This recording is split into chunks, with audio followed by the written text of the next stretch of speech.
آج سے 1400 سال پہلے مکہ کی حالت ویسے ہی تھی جیسی آج کی حالت ہے۔ اب آپ سوچیں گے کیسے؟ مکہ والوں نے اللہ کو نکارا نہیں تھا جیسے آج کے مسلمان اللہ کو نہیں نکارتے۔ 1400 سال پہلے جاتے ہیں اور جانتے ہیں کہ جب نبی کریم صلی اللہ علیہ وسلم نے اس مکہ شہر میں دعوت اسلام کی شروعات کی تو آپ جان لیجئے کہ وہاں پر اللہ کا نام کوئی نیا نہیں تھا۔ مکہ کے لوگ آلریڈی پہلے سے ہی وہاں پر اللہ کے نام کو جانتے تھے۔ مکہ کے لوگ مانتے تھے کہ اصلی خالق اللہ ہے، اصلی رازق اللہ ہے، مالک بھی وہی ہے۔ پھر دشمنی رسول اللہ صلی اللہ علیہ وسلم سے کیوں ہوئی؟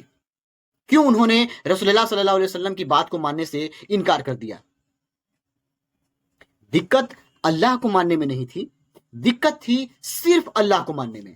تاریخ کے گہرائی میں نہیں جاؤں گا کیونکہ آپ کو پتا ہوگا کہ مکہ کے لوگ لات، منات، ہبل اور دوسرے دیوی دیوتاؤں کو اللہ کے لیے شریک کیا کرتے تھے۔ ان کے بیچ 360 بت تھے۔ ان کا ایسا ماننا تھا کہ ہم ڈائریکٹ یعنی اللہ تک اپنی بات کو یا اللہ تک اپنی نظر و نیاز کو نہیں پہنچا سکتے۔ ہم اللہ سے ڈائریکٹ نہیں مانگ سکتے۔ کیوں؟ کیونکہ ہم اس لائق نہیں ہیں۔ یہ لات، منات، ہبل جو دوسرے دیوی دیوتا ہیں وہ اللہ تک ہماری باتوں کو پہنچا سکتے ہیں کیونکہ وہ اللہ کے قریب ہیں۔ ان کا ترک آج ہی کے جیسا تھا۔ وہ کہتے تھے ہم سیدھے اللہ تک نہیں پہنچ سکتے، ان وسیلوں یعنی لات، منات، ہبل اور دوسری دیوی دیوتاؤں کے وسیلے سے اللہ کے قریب ہوا جا سکتا ہے۔ لیکن نبی کریم صلی اللہ علیہ وسلم نے اسی سوچ کو جڑ سے ہی کاٹ دیا۔ آپ صلی اللہ علیہ وسلم نے صاف اعلان کر دیا کہ عبادت صرف اللہ کی جائے گی اور اللہ ہی سے مانگی جائے گی، اور اللہ اور بندے کے بیچ کوئی وسیلہ نہیں ہوگا۔ یہی وجہ تھی کہ وہ مشرک کہلائے، یعنی مکہ کے لوگ مشرک کہلائے، یعنی اللہ کے راستے میں شریک کرنے والا مشرک۔ آج بدلا کیا ہے؟ آج صرف نام بدلا ہے، آج بھی وہی سوچ زندہ ہے۔ کیوں؟ آپ کو نہیں لگتا کسی بابا، پیر، فقیر درگاہ پر لوگ جا کر کے وسیلہ لگاتے ہیں؟ یا کچھ تو ایسے ہوتے ہیں کہ ڈائریکٹ ان سے مانگتے ہیں۔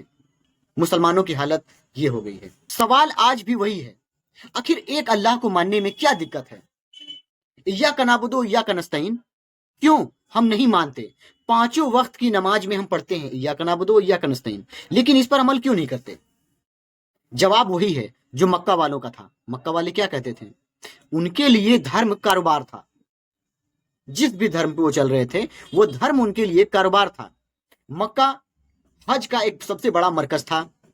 آس پاس کے دیش سے لوگ وہاں پر حج کرنے آتے تھے، کعبہ کا طواف کرتے تھے، مورتیاں وہاں بکتی تھیں، نذرانے چڑھائے جاتے تھے، شراب شباب کے فائدے دھندے چلتے تھے، اور یہی تھا ان کا بزنس۔ مکہ والوں کو ڈر تھا کہ اگر توحید آ گئی یعنی ایک ایشور واد آ گیا، لا الہ الا اللہ آ گیا تو سب کچھ ختم ہو جائے گا۔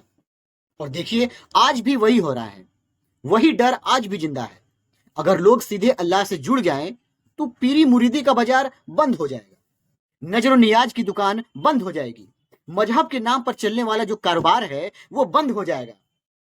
جو دھرم کے نام پر ٹھیکیدار بیٹھے ہوئے ہیں، جو ہمارے بڑے جو بازاروں پر، درگاہوں پر جو ہم سے بڑے ہیں، جو اللہ کے نام پر ہمارا جیب خالی کرنے کے لیے پیدا ہوئے ہیں، وہ مذہب کے نام پر ہم سے کاروبار کرتے ہیں۔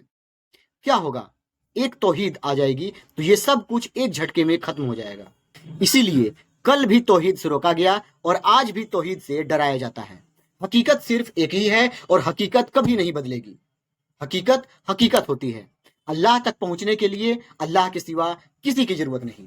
یہی نبی کریم صلی اللہ علیہ وسلم کا پیغام ہے اور یہی اسلام کی روح ہے اور یہی توحید ہے۔ ایاک نعبد و ایاک نستعین۔ بہت شکریہ۔ میں چاہتا ہوں کہ آپ اس ویڈیو کو زیادہ سے زیادہ تک شیئر کریں تاکہ یہ ان تک پہنچے جو مذہب کے نام پر ہماری جیب کو خالی کرتے ہیں، وہ بزنس بنا کر بیٹھے ہیں، اسلام کے نام پر ہمیں ڈراتے ہیں، ہمارا شوشن اتیاچار کرتے ہیں اور ہماری جیب کو خالی کرتے ہیں۔ بہت شکریہ۔ اللہ حافظ۔